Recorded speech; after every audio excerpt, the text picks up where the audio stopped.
ఉపాధి కోసం పెట్టుబడుల కోసం ప్రభుత్వ స్థలాలు లీజుకి ఇవ్వటం ఇప్పుడు కొత్త ఏం కాదు.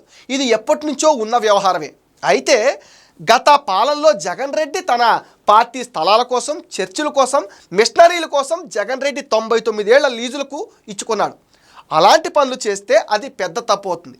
కానీ 10 మందికి ఉపాధినిచ్చే ప్రాజెక్టుల కోసం ప్రభుత్వం భూమి లీజుకిస్తే అది తప్పెలా అవుతుంది? కూటమి ప్రభుత్వం తప్పు చేస్తుందని ఆరోపిస్తున్న జగన్ రెడ్డి దీనికి ఖచ్చితంగా సమాధానం చెప్పి తీరాలి. అసలు 99 ఏళ్లకు లీజుకు ఇవ్వచ్చు అన్న పాలసీ తెచ్చింది ఎవరు?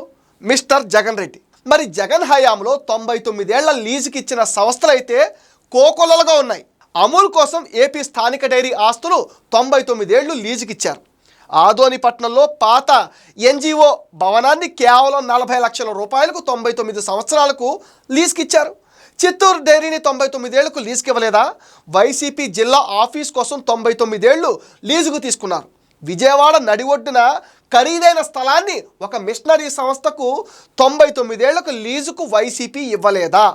విశాఖ బేపార్క్ భూములు కొట్టేయడానికి 33 ఏళ్ల లీజుని 99 ఏళ్లకు పెంచడాన్ని ఏమనాలి జగన్ రెడ్డి? ఇలా చెప్పుకుంటూ పోతే ఈ లిస్టులు చాంతాడంత అవుతాయి. వైసీపీ అధికారంలో ఉన్నప్పుడు అస్మదీయులకు ప్రభుత్వ స్థలాలే లీజుకి ఇవ్వటం, ప్రభుత్వ ఆస్తులు తాకట్టు పెట్టి డబ్బు తీసుకోవటం, ఇదే జగన్ రెడ్డి అండ్ కో చేసిన పని. ఇప్పుడు కూటమి ప్రభుత్వం రాష్ట్ర ఆదాయాన్ని పెంచడానికి, నిరుద్యోగులకు ఉద్యోగాల కల్పనకు కంపెనీలను ఆహ్వానించి వారికి భూములు లీజు పద్ధతి మీద ఇస్తుంటే వైసీపీ వాళ్ళు గోల్ చేయడం చాలా విచిత్రంగా ఉంది.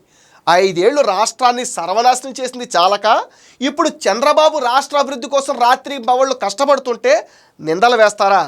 మీరు చేస్తున్న ఇలాంటి పనులు, నీచమైన పనులు జనం చూస్తున్నారు. వాళ్ళు తట్టుకోలేకపోతున్నారు. మళ్ళీ వాళ్ళు కనుక ఈవీఎం నొక్కితే నీ అడ్రస్, నీ పార్టీ అడ్రస్ కూడా గల్లంతే జగన్ రెడ్డి.